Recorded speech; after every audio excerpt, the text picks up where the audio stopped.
Et on oublie de dire que nous avons également apporté le sida lorsque nous avons utilisé le peuple congolais comme des cobayes pour réaliser nos vaccins contre la polio. Désinformation et hypocrisie, une fois de plus. L'heure est venue d'oser regarder la vérité en face, d'oser reconnaître que jamais notre pays n'aurait pu se développer comme il l'a fait, sans avoir pillé les richesses du Congo, sans avoir pillé les richesses du Congo, sans avoir pillé les richesses du Congo, sans avoir asservi le peuple congolais. 10 millions de morts, cela représente 50% de la population congolaise de l'époque, mais jamais notre pays s'est sincèrement excusé pour ces exactions. Aujourd'hui, plus de 100 ans après ces faits, notre pays a l'obligation morale de faire un devoir légitime et élémentaire de mémoire. Le Congo est pour toujours un pays frère, un pays sans lequel jamais la Belgique ne serait devenue une grande puissance européenne. Le règlement, c'est le règlement.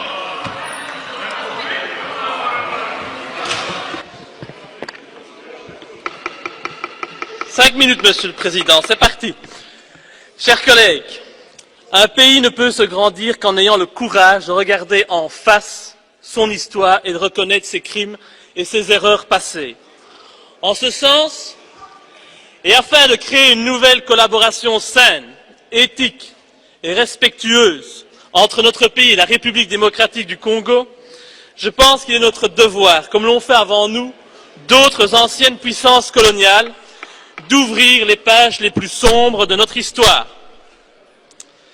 L'heure est venue d'oser regarder la vérité en face, d'oser reconnaître que jamais notre pays n'aurait pu se développer comme il l'a fait, sans avoir pillé les richesses du Congo, sans avoir asservi le peuple congolais.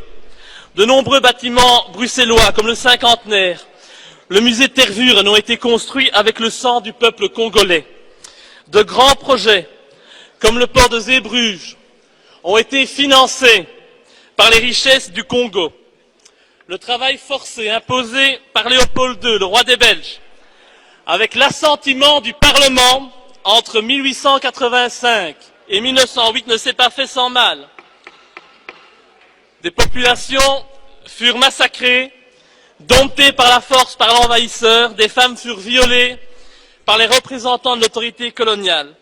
La déportation fut pratiquée, sans oublier la tristement célèbre coutume colonialiste des mains coupées, qui toucha également des enfants. Après le règne de Léopold II, la colonisation a elle aussi fait de nombreux dégâts et de multiples victimes. Au total, notre pays est responsable de la mort de 10 millions de Congolais, ça mérite un peu de respect. Un des plus grands génocides du monde. Ces chiffres furent évoqués, pas par moi, mais par une commission officielle du gouvernement belge en 1919. 10 millions de morts, cela représente 50% de la population congolaise de l'époque, mais jamais notre pays s'est sincèrement excusé pour ces exactions. Bien sûr, le comportement brutal des colonisateurs était monnaie courante à cette époque. Mais ces éléments ne changent et n'excusent en rien les faits qui ont été commis par des représentants de la Belgique avec l'approbation claire et ferme du souverain de l'époque, le roi Léopold II.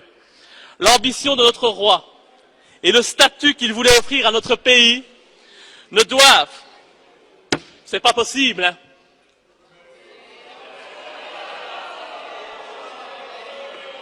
respectez, s'il vous plaît, les morts au niveau du Congo. On ne doit pas,